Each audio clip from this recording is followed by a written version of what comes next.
Bismillahirrahmanirrahim. Assalamualaikum warahmatullahi wabarakatuh. Alhamdulillahi rabbil alamin. Nahmaduhu wa nasta'inuhu wa nastahdihi wa nastaghfiruh. Na'udzu billahi min shururi anfusina wa min sayyiati a'malina. Man yahdihillahu fala mudilla lahu wa man yudlil fala hadiya lahu. Asyhadu an la ilaha illallah wahdahu la syarika lahu وأشهد أن محمدا عبده ورسوله. سبحانك لا علم لنا إلا ما علمتنا إنك أنت العليم الحكيم. رب اشرح لي صدري ويسر لي أمري واحلل عقدة من لساني يفقهوا قولي آمين. فإن أصدق الحديث كتاب الله وخير الهدي هدي محمد صلى الله عليه وسلم وشر الأمور محدثاتها وكل محدثة بدعة وكل بدعة ضلالة وكل ضلالة في النار. Alhamdulillah, pertama-tamanya marilah sama-sama kita memanjatkan kesyukuran kita kepada Allah Subhanahu wa taala di atas limpah kurnia dan nikmatnya yang banyak dapat kita sekali lagi hadir pada malam ini untuk sama-sama kita duduk di dalam majlis ilmu, salah satu daripada taman-taman syurga seperti mana yang disifatkan oleh Rasulullah SAW. Mudah-mudahan kehadiran kita pada malam ini ada manfaatnya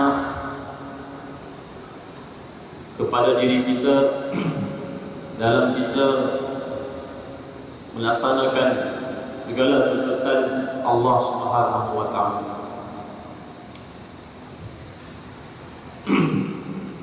Insyaallah pada malam ini kita akan sambung kuliah tafsir kita,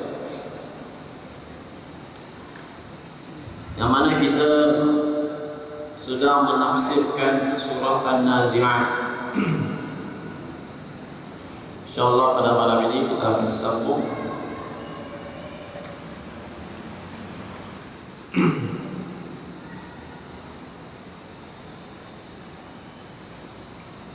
sebelum itu tuan-tuan,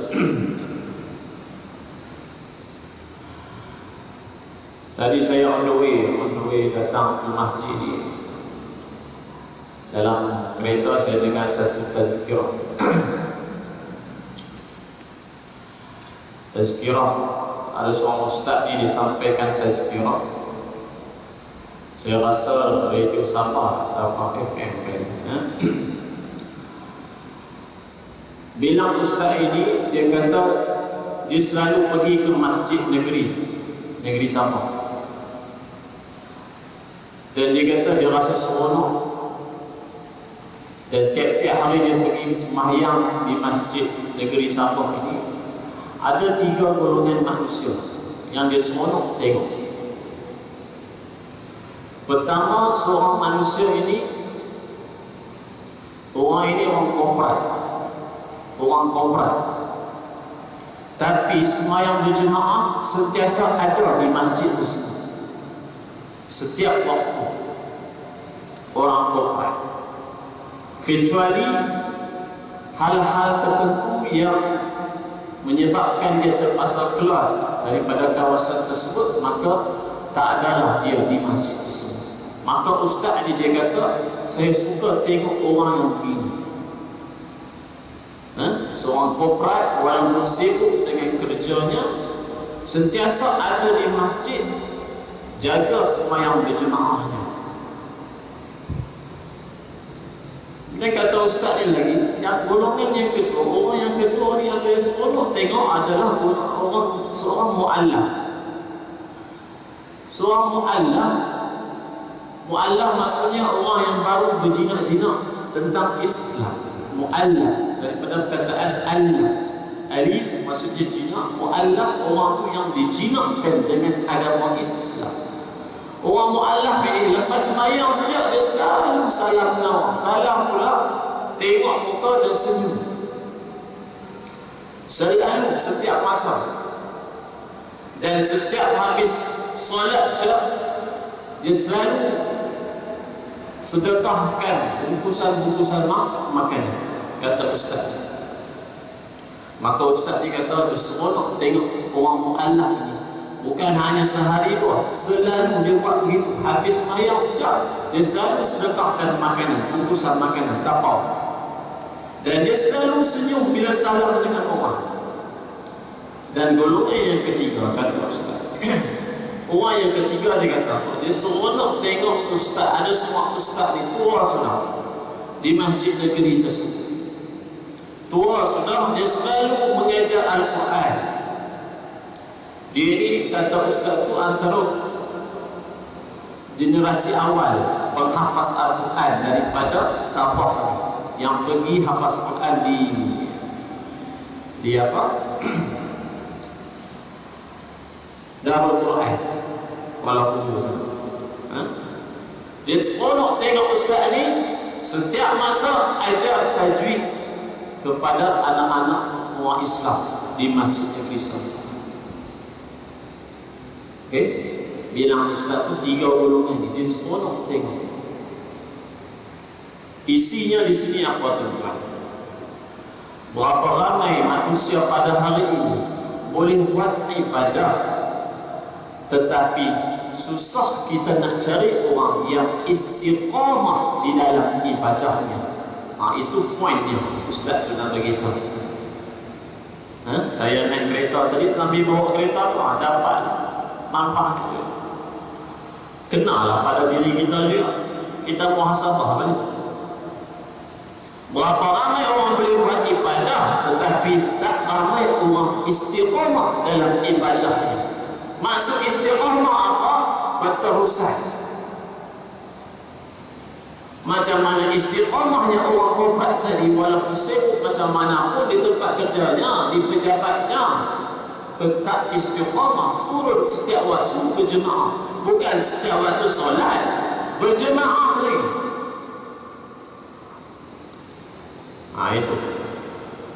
Itu kita kena muhasabah lagi. Tuan-tuan yang hadir setiap minggu, setiap hari kuliah mingguan kita di masjid ini, alhamdulillah. Kita doa pada Allah, moga Allah Ta'ala tetapkan hati kita supaya istiqamah hadir pada kuliah-kuliah ilmu. Itu. Hari ini kita lihat susah kita nak istiqamah. Kita ambil contoh sembahyang jemaah subuh saja. Sembahyang berjemaah subuh saja, kita boleh tengok di masjid-masjid di kawasan Tawau ni, berapa kerat sejak jemaah yang ada. Tapi sebaliknya, bila datangnya bulan Ramadan, kita tengok di masjid-masjid penuh apabila waktu subuh berjemaah. Yang pada bulan-bulan yang lain susah betul nak tengok penuh. Satu sah penuh pun tak dapat. Setengah sah saja, kadang-kadang 3 orang saja setengah masjid. Satu imam, 3 orang makmum. Tapi bulan Ramadan dia berubah. Lepas bulan Ramadan dia kembali. Ini namanya istiqamah. Kita susah nak istiqamah. Sebab itu Nabi pun dia risau tentang istiqamah. Sampai dalam satu hadis Nabi kata apa? Syayyabatni Hud. Maksudnya apa? Surah Hud telah menyebabkan rambut aku jadi uban. Maksudnya satu ayat dalam surah Hud itu sangat-sangat membimbangkan aku, sampai kalau bolehlah rambut ini menjadi uban. Disebabkan aku risau sangat tentang ayat tersebut. Ayat ini apa? A'udzubillahi minasyaitonirrajim. Allah Ta'ala sebut fastaqim kama umirta. Maksudnya apa? Allah Ta'ala memerintahkan kepada Rasulullah, fastaqim, maka istiqamahlah olehmu, kama umirta, seperti mana yang aku perintahkan kepada. Susah. Nabi Muhammad SAW sendiri risau, takut dia tak istiqamah. Ini kan kita pula mesti ada perasaan risau. Seperti mana dalam hadis lain Nabi kata setiap orang mukmin mesti ada dua sifat. Al-khawf wal raja. Al-khawf maksudnya takut, risau. Takut apa? Takut amalan kita tak diterima oleh Allah Subhanahu wa taala depan Allah. Di dunia ni banyak buat amalan sudah, tiba-tiba depan Allah tak diterima. Mesti ada perasaan al-khawf, takut, risau. Satu lagi kena ada perasaan ar-raja, sifat ar-raja. Ar-raja ni apa maksudnya? Pengharapan. Kena ada juga sikap pengharapan. Kita mengharap sangat-sangat mudah-mudahan Allah Ta'ala terima segala amalan. Itu mudah-mudahan tazkirah ringkas itu dapat memberi sedikit motivasi dan menyuntik semangat seterusnya menjadikan kita orang yang istiqamah, mustaqim, istiqamah, mustaqim. Sebab itu selalu kita ulang setiap waktu solat baca ihdinas siratal mustaqim, tunjukkanlah kami, tetapkanlah kami di jalan yang benar, yang lurus. Kita menyambung kuliah tafsir kita menggunakan kitab tafsir juz' amma. Sampai mana ada yang lupa? Bersurat apa? Bersurat apa? 26 ya? 26.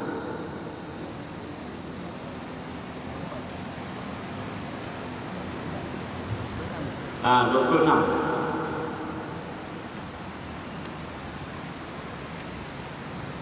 Tuan-tuan tengok muka surat 26. 1,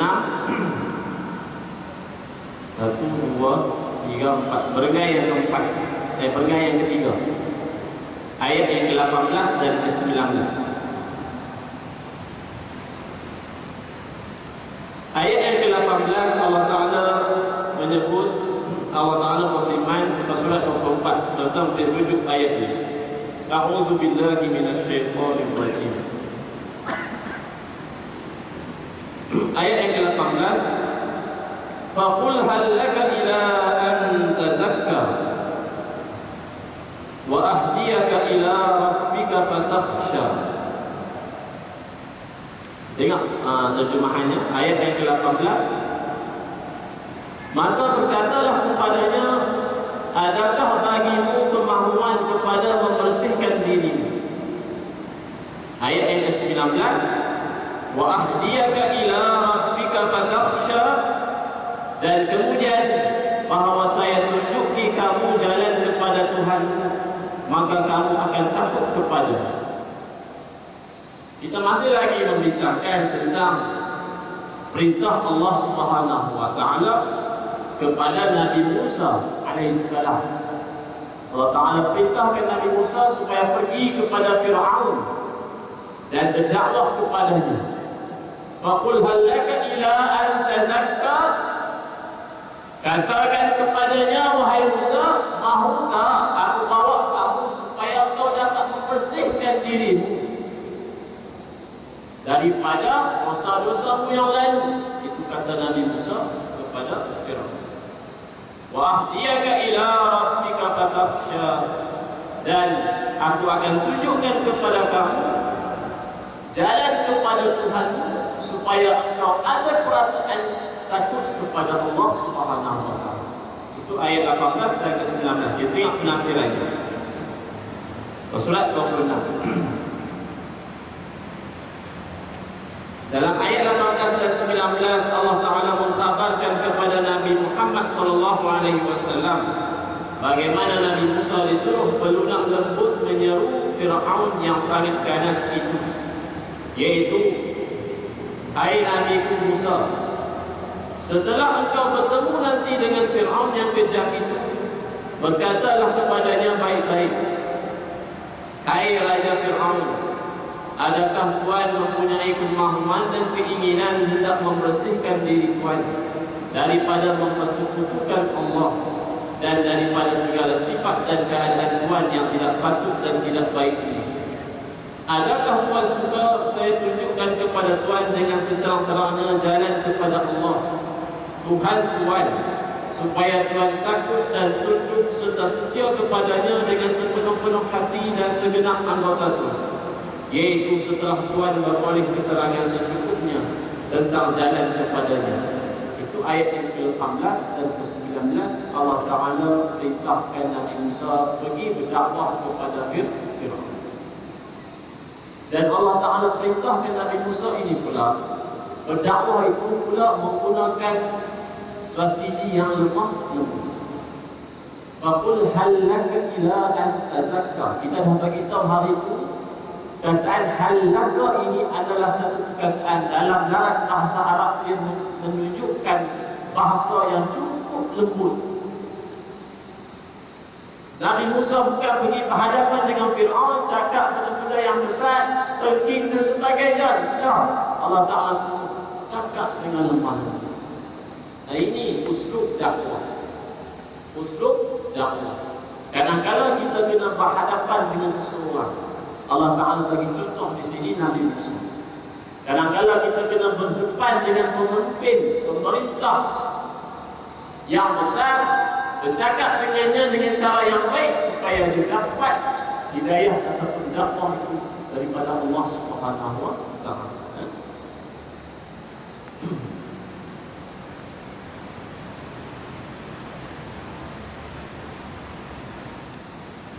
Kita sambung ke surat 27. Surat 27. Kalau Tuhan suka, kata pengarang ini lagi, kalau Tuhan suka dan keinginan dan kemahuan yang penuh, dan Tuhan terima serta Tuhan turut dengan sepenuh hati apa-apa yang akan saya terangkan yang datang daripada Allah Tuhan kita bersama, alangkah berbahagianya diri Tuhan di hidup sekarang dan di hidup akhirat nanti, dan alangkah bahagianya negeri dan rakyat Tuhan seutuhnya. Maksudnya Nabi Musa ini seru kepada Fir'aun. Kata Nabi Musa, wahai Fir'aun, kalau kau ikut jalan yang aku tunjuk ini, wa ahdiyaka ila rabbika fatakhsha, kalau kau ikut jalan yang aku tunjuk ini, nescaya selamat engkau di dunia maupun di akhirat. Fatakhsha, nescaya engkau akan takut kepada Allah Subhanahu wa Ta'ala. Fir'aun ini dia memerintah cukup lama bumi Mesir. Dan dia diberi oleh Allah kekayaan yang cukup banyak.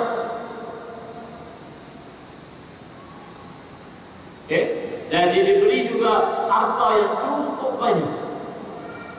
Rupa-rupanya dengan harta yang banyak, keluasan empire pemerintahan yang luas menyebabkan dia bongkak sombong dengan Allah Subhanahu wa Ta'ala. Nak bagi peringatan juga kepada kita. Kita yang banyak harta ini, banyak jawatan, luas pengaruh kita. Jaga-jaga, hati-hati. Jangan sampai satu tahap kita rasa kita ini sudah, maksudnya melampaui batas.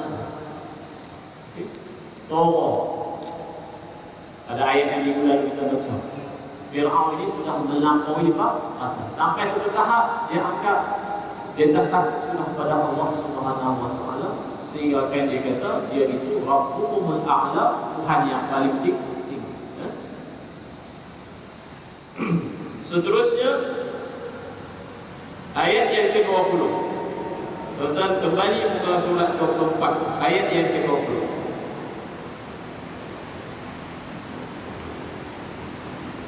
Fa'arahu al-ayata al-kubra fa'arahu al-ayata al-kubra fakadzdzaba wa 'asa.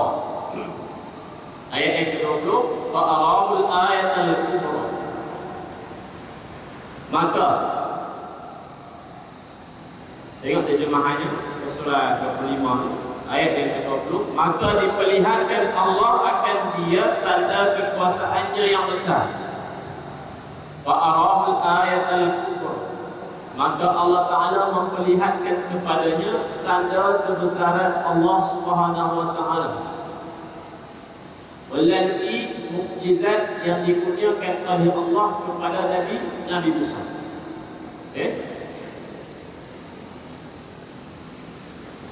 Mukjizat apa? Kita dah sebut hari itu, Nabi Musa ini diberi mukjizat oleh Allah, tongkatnya.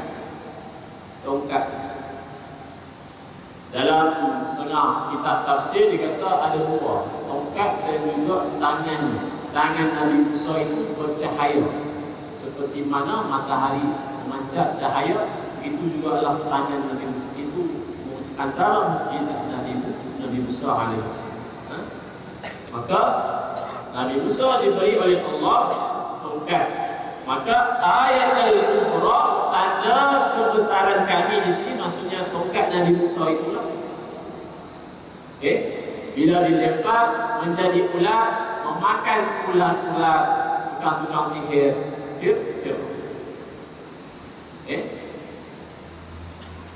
Ada orang tanya, tongkat Nabi Musa itu bagaimana Ustaz? Tongkat Nabi Musa, kalau ada senang Ustaz, kita pukul laut, membelah laut, tak payah kita buat jembatan ni. Ada orang bertanya tentang. Wallahu a'lam. Ada setengah riwayat dia kata apa? Tongkat Nabi Musa ini dapat kepada Nabi Isa. Dan setengah riwayat lah, Wallahu a'lam. Tongkat Nabi Musa ini dapat kepada Nabi Isa, dan Nabi Isa tak mati. Nabi Isa akan turun pada hujung sebelum kiamat itu, menyelamatkan umat manusia yang masih beriman kepada Allah. Dan sebenarnya riwayat kata apa, dengan tongkat itulah Nabi Isa akan memerangi Dajjal, Allah a'lam.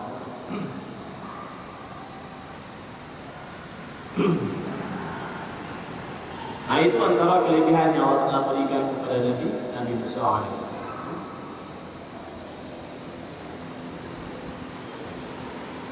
Ayat yang ke-21, fakadzdzaba wa 'asa. Fakadzdzaba wa 'asa, terjemahannya maka dia mendustakan dan derhaka. Siapa dia di sini? Fir'aun. Fakadzdzaba wa 'asa. Fa di situ, fakadzdzaba. Fa di situ litta'qib. Maksud ta'qib apa? Lantas.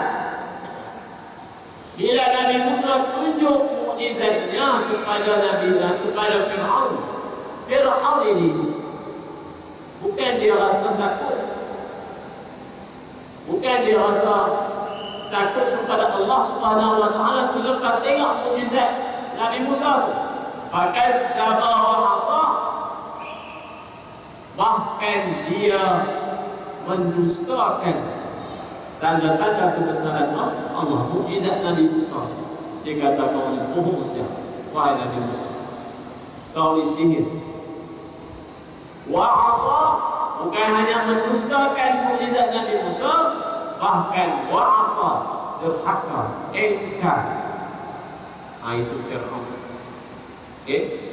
Sedangkan ahli-ahli sihir Nabi Musa yang lain, semuanya bila tengok ular tongkat Nabi Musa yang berubah jadi ular, makan ular-ular mereka, semua tukang sihir pada waktu tersebut, amanah, kami beriman kepada Tuhan Nabi Musa.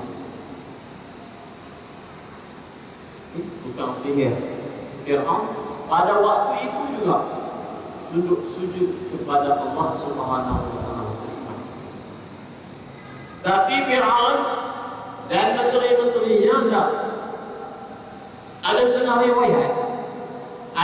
riwayat kata Fir'aun ni dia nak mengaku sudah, dia nak mengakui sudah kebenaran Nabi Musa, tapi kerana disebabkan hasutan daripada menteri-menteri kanannya, Bilang jangan percaya.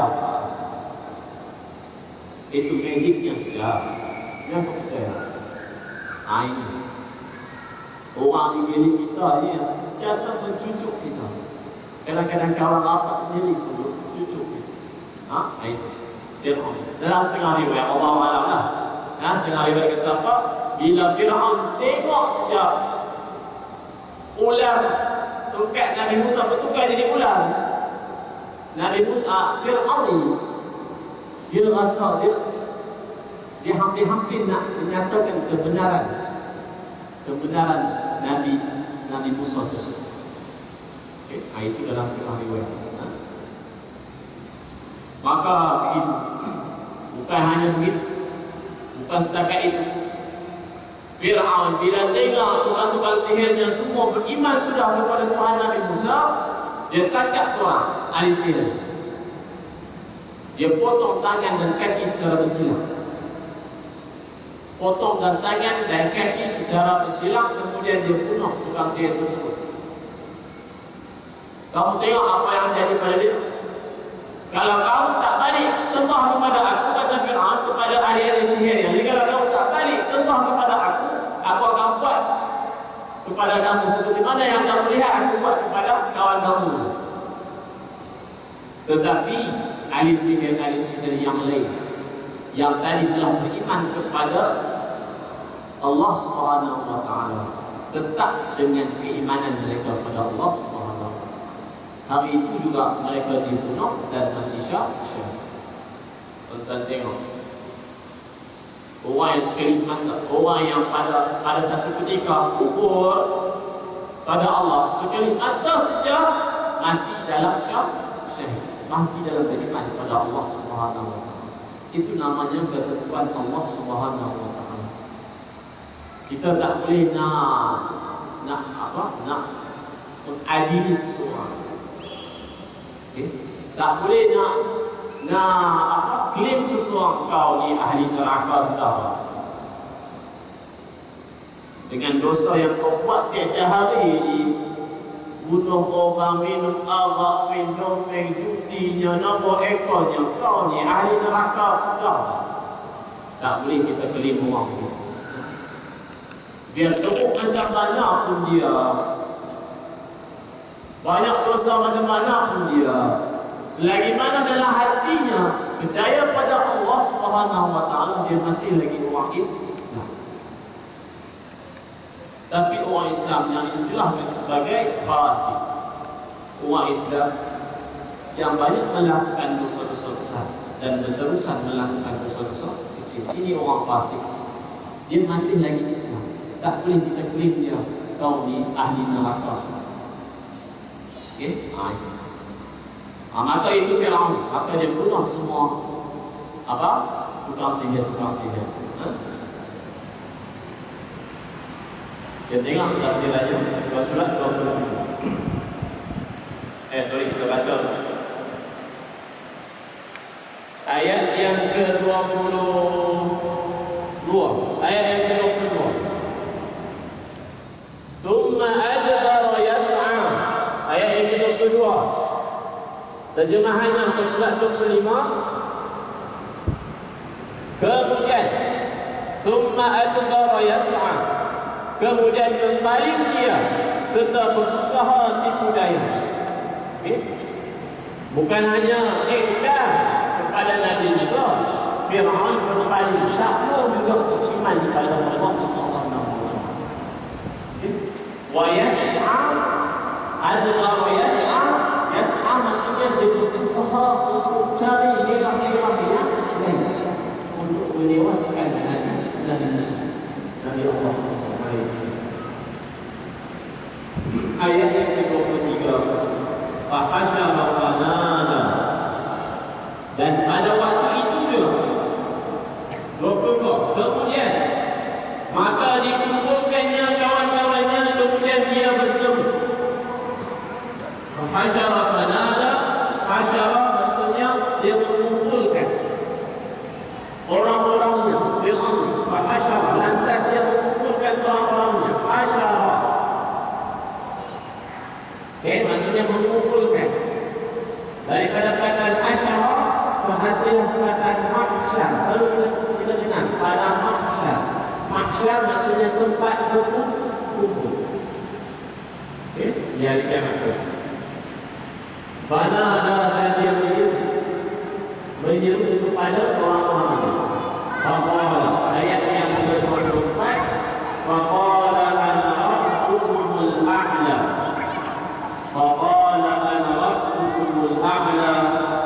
Ayat yang ke-24 pengertiannya, maka berkatalah ia, saya Tuhanmu yang maha tinggi. Ini dia. Faqala ana rabbukumul a'la. Maka berkatalah ia, aku ini Tuhanmu yang maha tinggi. Ini Fir'aun. Sampai satu tahap yang kritikal sudah sampai sanggup mengangkat ataupun menganggap dirinya sebagai Tuhan. Sebagai Tuhan.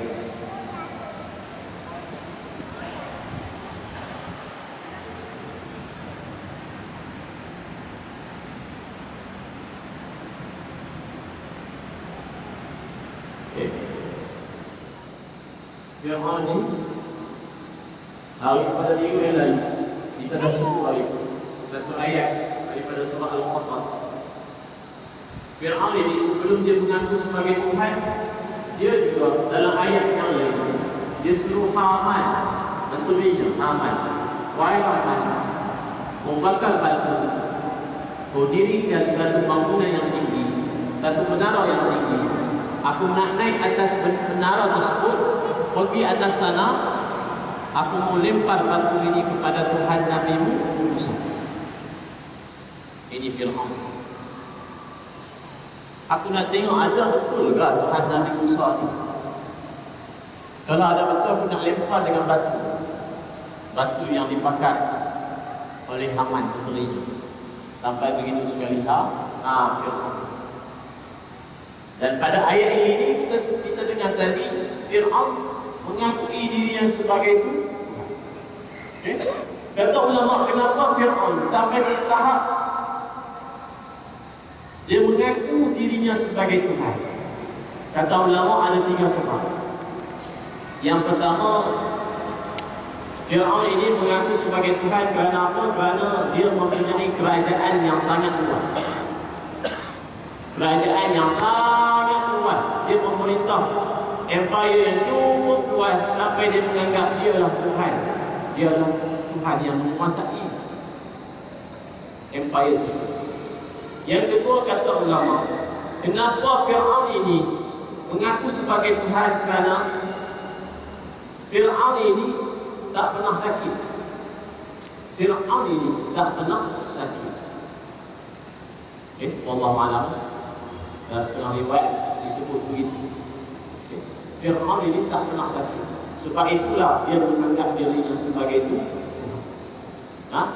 Kita pun tegan, kalau kita ni jarang dapat sakit, tak pernah sakit, jarang demam, maka syukurlah banyak-banyak kepada Allah Subhanahu wa ta'ala. Jangan sampai rasa terdetik dalam hati ini, wish orang lain sakit, aku pun sakit, mereka betul. Aku keturunan yang jarang sakit. Timbul riak dalam hati. Timbul riak. Riak itulah dipanggil sebagai syirik khafi. Syirik yang tak nampak. Dalam hati kita membuah syirik khafi. Syirik yang tak nampak. Sebab yang ketiga, kata ulama, kenapa Fir'aun itu mengaku sebagai Tuhan? Kerana Fir'aun itu berkuasa terlampau lama. Terlampau lama. Kita pun kalau berkuasa terlampau lama, dia akan anggap dirinya itu sebagai apa? Orang yang paling berkuasa. Dia lupa sudah penciptanya, iaitu Allah Subhanahu wa ta'ala. Itu. Macam pemerintah di Mesir sebelum ni, siapa nama? Hosni Mubarak. Terlampau lama. Terlampau lama tuan, dia memerintah Mesir. Tengok sampai macam mana dia ditumbang. Sampai kalau orang tu terlampau lama, dia akan rasa semua benda tu hak miliknya. Duit rakyat pun jadi duitnya. Maka dia akan bagi kepada kaum keluarga. Maka rakyat memberontak, rakyat menjatuhkan Muslim kuat. Sampai tahap itu tak boleh juga. Kita berpuasa terlampau lama. Itu kata sudah sebagai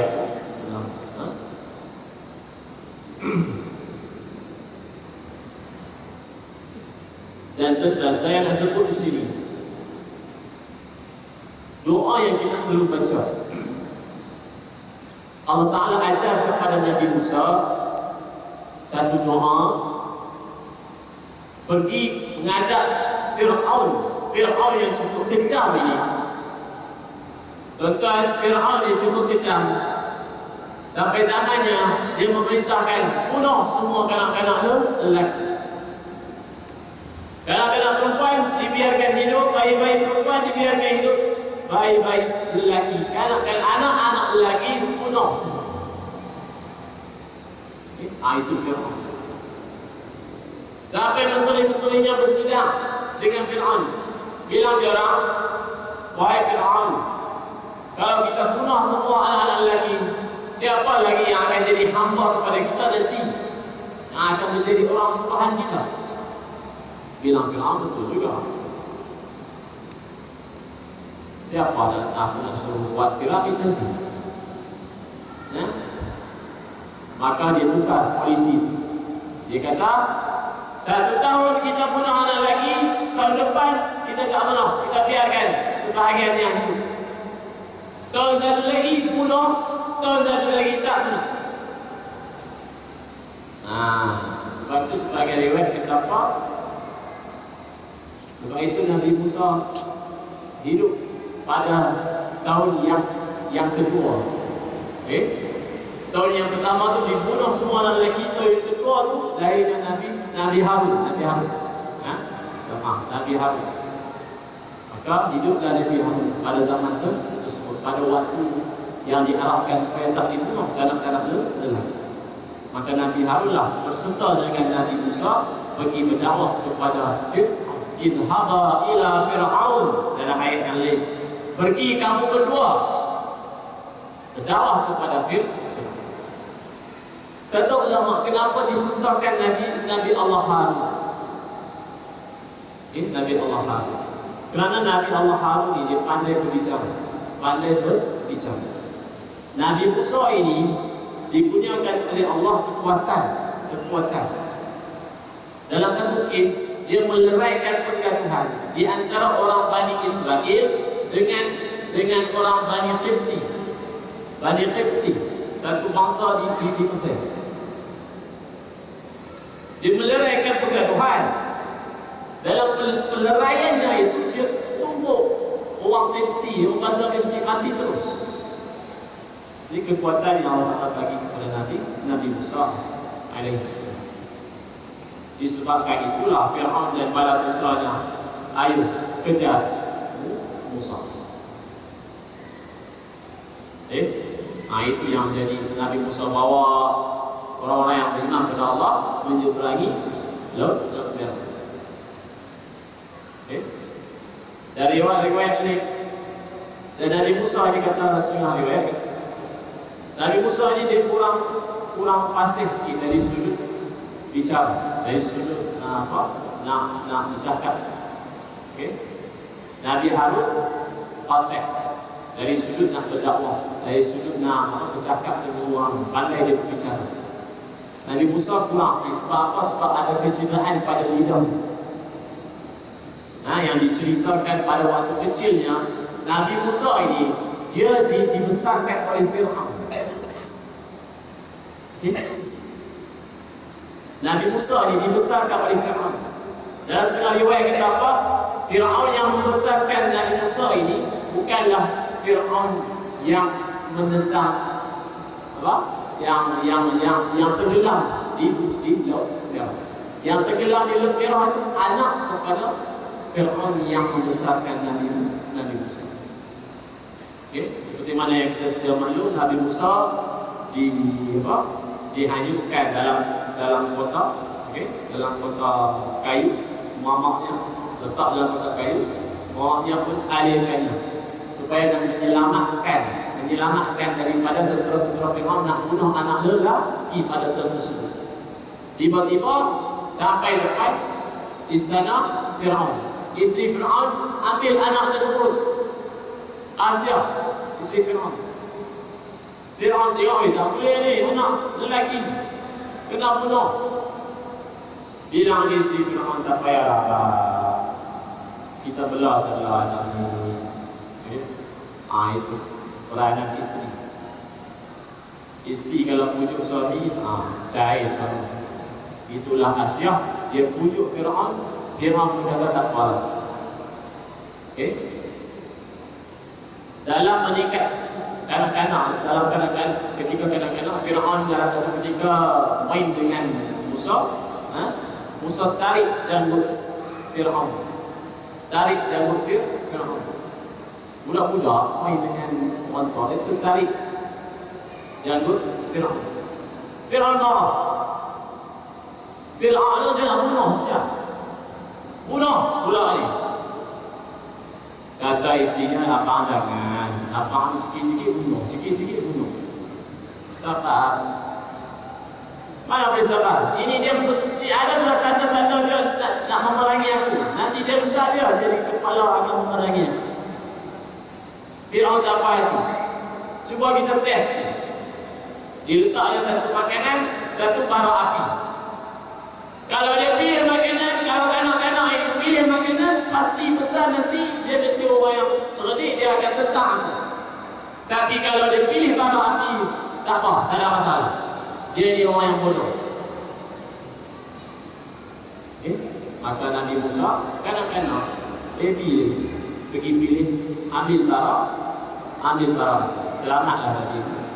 Ambil bara api, diletak di mulutnya, disebabkan cedera sedikit lidah. Kata sebagai riwayat Allah Ta'ala dan setengah riwayat kata disebabkan itulah Nabi Musa ini kurang sedikit dari sudut kefasihan berbicara. Maka sebab itulah disertakan dengan Nabi Harun. Walaupun begitu, Allah Ta'ala mengajar kepada Nabi Musa akan satu doa. Sebelum kau nak pergi jumpa dengan Fir'aun yang kejam ini, baca doa ini dulu. Yang selalu kita dengar, yang selalu kita baca dalam surah Taha. Allah Ta'ala ajar apa? Rabbi shrah li sadri. Selalu kita baca Rabbi shrah li sadri. Ya Allah ya Tuhanku, ishrah li sadri maksudnya lapangkanlah dada aku. Aku nak pergi dakwah depan seorang makhluk Allah yang cukup kejam ini. Ishrah li sadri, cerahkan, lapangkanlah dada. Wa yassir li amri, dan memudahkanlah urusan. Kalau yang susah tu jadikan ia mudah. Okay? Wahlul 'uqdatan min lisani, dan leraikanlah, buangkanlah kekusutan, ikatan yang ada pada mulut aku. Yang mana kalau aku susah nak cakap, ya Allah ya Tuhan, memudahkan, leraikan ikatan susahnya nak bercakap, supaya aku dapat berbicara kepada Fir'aun. Yafqahu qawli, mudah-mudahan mereka itu bila dengar dakwah aku, perkataan aku, yafqahu qawli, mereka faham. Ini doa yang Allah Ta'ala ajar kepada Nabi Musa alaihissalam. Kita pun kalau apa-apa nak belajar ke, nak baca Quran ke, amalkanlah doa. Mudah-mudahan hati kita terang. Okay? Terang. Kalau sebelum ni tak pernah faham, insya-Allah baca doa ini sebelum belajar, sebelum dengar kuliah, mudah-mudahan Allah Ta'ala lapangkan dada kita. Allah Ta'ala bagi kepahaman. Kepahaman. Maka itulah Fir'aun. Kita baca sikit penafsiran. Surat 27 dalam ayat 20 sampai 24. Allah Ta'ala mengkhabarkan apa-apa yang terjadi setelah Nabi Musa berkata lunak lembut itu, yaitu Fir'aun tidak puas dan tidak mencukupi kepadanya keterangan Nabi Musa yang hanya dengan perkataan yang lunak lembut semata-mata. Nabi Musa, Fir'aun ini, walaupun dia dengar Nabi Musa AS datang kepadanya, berhadapan dengannya, cakap dengan lemah lembut, tapi dia tak mau terima. Fir'aun. Sebab itu Allah memperlihatkan kepada Fir'aun akan ayat dan tanda yang besar yang dilihatnya dengan matanya sendiri, yang menunjukkan bahawa Musa sebenarnya dan sesungguhnya disuruhkan Allah menyampaikan titah peraturannya. Apa? Yaitu tongkat Musa jadi ular besar, menghabiskan ular-ular perbuatan sihir kaum Fir'aun. Allah Ta'ala datangkan kebesaran kepada Nabi Musa AS, yaitu mukjizat. Mukjizat ini tuan-tuan, Allah Ta'ala bagi kepada Nabi-Nabi ini supaya apa? Supaya nak melemahkan kuasa-kuasa yang ada pada waktu itu tersebut. Supaya orang yang tengok mukjizat tersebut beriman kepada Allah Subhanahu Wa Taala. Itu mukjizat. Daripada perkataan ajaza. Ajaza yu'jizu mu'jiz. Mukjizat maksudnya yang melemahkan. Bila orang tengok benda itu, dia rasa lemah dan terus beriman kepada Allah Subhanahu Wa Taala. Itulah mukjizat. Bila tengok siapa tongkat Nabi Musa bertukar jadi ular yang besar, tukang-tukang sihir ini semua lemah dan beriman kepada Allah. Tapi kalau orang itu tengok mukjizat pun tak lemah juga, ini orang sudah sampai peringkat yang cukup melampaui batas. Itulah Fir'aun.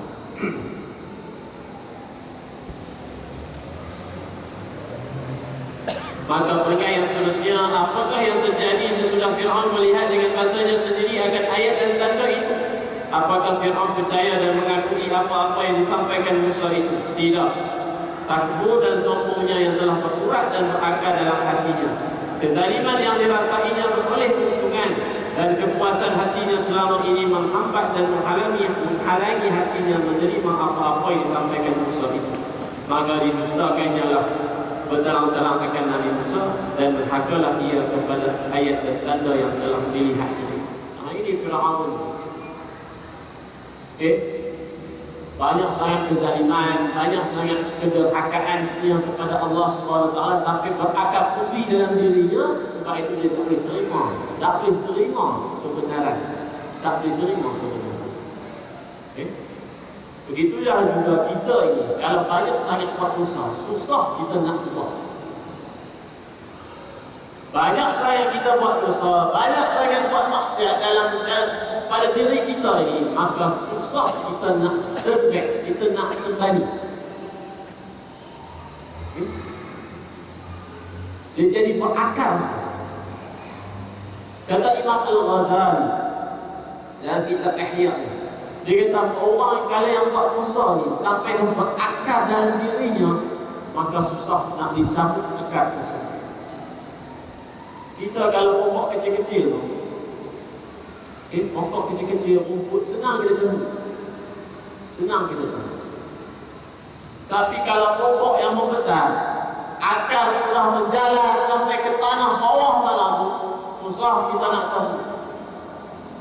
Pokok kelapa, akar dia sampai ke bawah, menjalar sampai ke bawah, susah nak dicabut. Tua sudah pokok tersebut, susah nak kasih tumbang, susah. Kita terpaksa bawa jentera, kasih keluar akarnya. Sampai begitu sekali. Begitu jugalah orang yang terlampau lama buat dosa pada Allah Subhanahu Wa Taala, maka dia susah nak kembali pada Allah Subhanahu Wa Taala. Dalam satu hadis Nabi kata, orang ni, manusia ni, kalau sampai umur 40 tahun, dia tak berubah juga. Maksudnya lepas itu susah sudah dia nak berubah. Itu tuan. Manusia ni kalau sampai umur 40 tahun dia tak berubah juga, maka lepas itu dia susah lagi nak berubah, nak kembali kepada jalan Allah Subhanahu wa taala.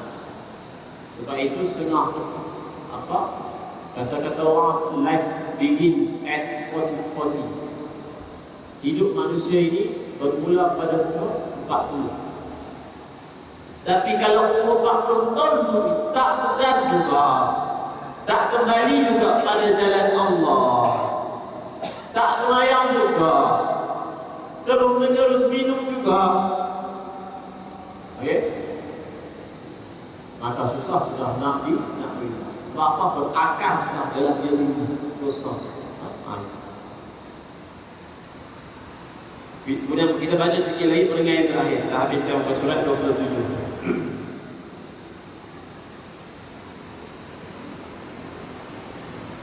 Kemudian pergilah Fir'aun meninggalkan Musa serta bekerja dan berikhtiar mencari tipu daya untuk menghalangi kerja Musa.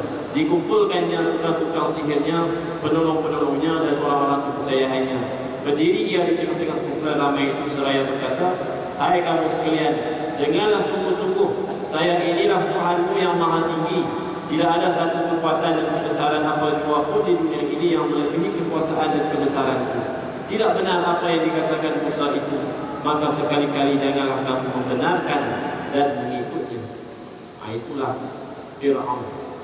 Okey, insyaAllah pada minggu depan kita akan lihat pada ayat yang ke-25 dan yang ke-26.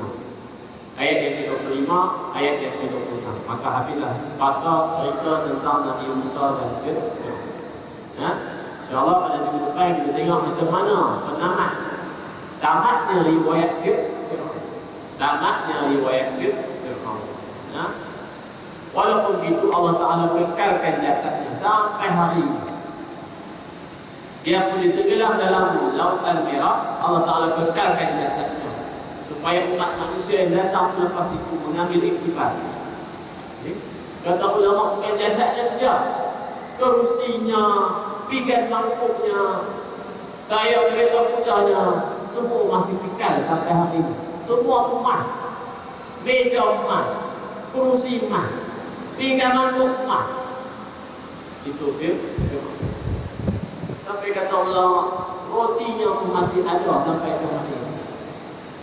Dalam makamnya bila orang bongkar, tengok rotinya pun ada, anjingnya pun ada lagi, diawet oleh orang musyrik purba, kekal sampai ke hari ini. Maka benarlah kata-kata Allah Subhanahu wa taala, kami kekalkan jasadmu untuk orang selepas itu ambil iktibar tentang cerita perkisahan kamu Fir'aun. Wallahu a'lam. Apa yang baik itu daripada Allah Subhanahu wa taala. Segala kesilapan kelemahan adalah daripada kelemahan yang disebut. Naqulu qawli hadza wa astaghfirullahalazim wa lakum. Assalamualaikum warahmatullahi wabarakatuh. A'udzu billahi minasyaitonir rajim. Allahumma faqihna fid din, 'allimna at-ta'wil wa ihdina as-siratal mustaqim, siratal ladzina an'amta 'alaihim ghairil maghdubi 'alaihim was-siddiqin wash-shuhada'i was-shalihin, hasuna ulaika rafiqa. Rabbana atina fid dunya hasanatan wa fil akhirati hasanatan